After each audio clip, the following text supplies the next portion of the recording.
Dear Sherry, what are the best carrier oils for topicals?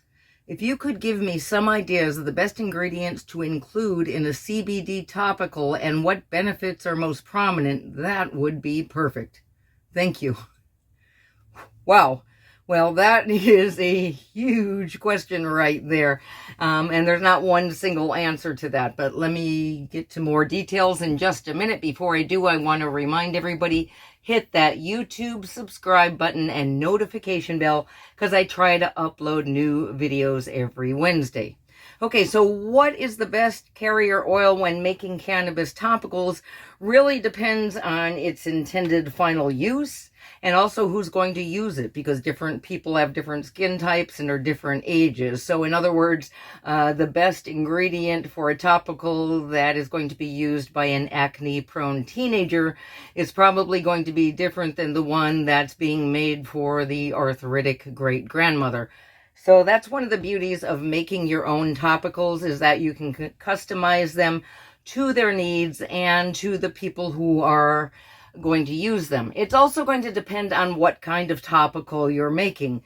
So something like a pain relieving salve is going to be a lot more forgiving and, for lack of a better word, generic than, say, a cannabis infused wrinkle serum or a lip balm. So those you're going to need to use very specific things. So that will also depend on what's going on. Carrier oils is a big topic and there's a lot to choose from. That's why I spend a lot of time on this topic in my online DIY cannabis topicals course. There's a big section on carrier oils, and there's also cheat sheets that go into what each of them do, which ones can be substituted for each other, what their best qualities are, and also their contraindications, because sometimes certain people shouldn't use certain oils depending on a lot of different circumstances. So we go into that in detail in the course. That said, all that said, if you just want to try topicals and try something very simple, then I think coconut oil is a really good, good place to start. It has a lot of benefits. It's easy to get. It has a pleasant scent. It's antibacterial. It has the longest shelf life of any of the carrier oils. It's moisturizing. So most people will respond well to coconut oil, so that's a good place to start.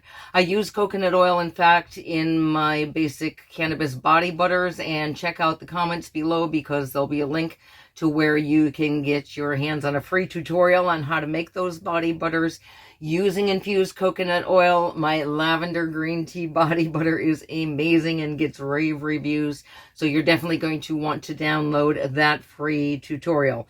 So really, it just comes down to your basic question, though. What's the best carrier oil? Depends on its intended use and who's going to use it, and that changes.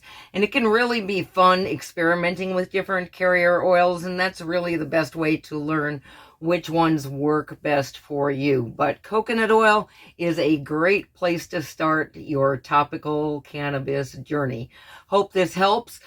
See the comments below. I'm going to put a coupon code for my DIY topicals course there too, so check that out. See you next time.